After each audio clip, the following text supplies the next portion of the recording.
राजकुमार रौत के बाद अगला आदिवासी चेहरा बनने चले नरेश मीणा। आदिवासी वोट बैंक जोड़ने में जुटे नरेश मीणा, क्या यही है उनका 2028 का प्लान? नमस्कार, मेरा नाम है मनस्विनी और आप देख रहे हैं भारत अवतार। राजस्थान की राजनीति में कुछ दौर ऐसे होते हैं जब मंच धार्मिक होता है, नारे सामाजिक होते हैं, लेकिन संदेश पूरी तरह राजनीतिक। हाल ही में ही भील आदिवासी समाज के एक कार्यक्रम में नरेश मीणा की मौजूदगी को भी ऐसे ही देखा जा रहा है।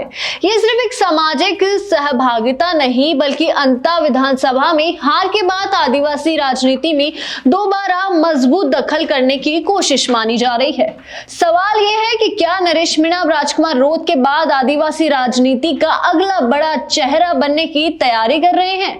अब तक राजस्थान की आदिवासी राजनीति में राजकुमार रौत को सबसे बड़ा चेहरा माना जाता है, लेकिन हालिया घटनाक्रम ये इशारा कर रहे हैं कि राजकुमार रौत के बाद अब नरेश मीणा उस स्पेस को भरने की कोशिश में है।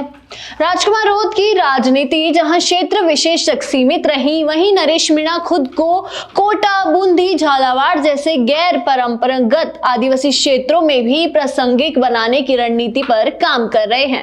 राजनीतिक विश्लेषकों का मानना है कि नरेश मीणा वोट मांगने की राजनीति से आगे बढ़कर सरकार पर दबाव बनाने वाली राजनीति की तरफ भी बढ़ रहे हैं।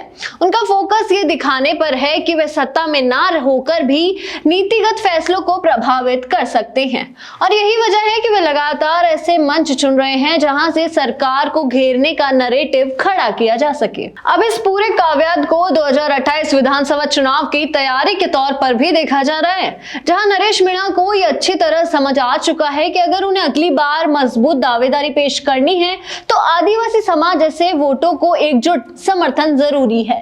इसी रणनीति के तहत वे भावनात्मक मुद्दों, सामाजिक एकजुटता और सरकारी उदासीनता जैसे विषयों को जोड़कर लंबी राजनीतिक जमीन तैयार कर रहे हैं।